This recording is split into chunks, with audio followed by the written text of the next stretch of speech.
Inzmo Invest app. The pros, the cons.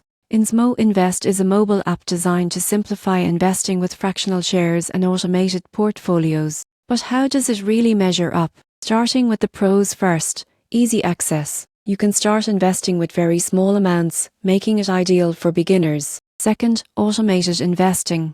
The app builds portfolios based on your goals, risk tolerance, and investment horizon. Third, educational resources. Inzmo provides tips and guides to help users understand investing principles while managing their portfolios. Now, the cons. One drawback is limited investment options. You can't pick individual stocks freely, which may frustrate more advanced investors. Another limitation is fees. While competitive, they still exist and can impact returns for smaller accounts. The surprising truth? Inzmo Invest works well for habit building and small-scale investing, but is less suited for those seeking full control over investment choices. In conclusion, the pros: easy access, automated portfolios, and educational support make Inzmo Invest great for beginners. The cons: limited choices, and fees are crucial to consider for serious investors.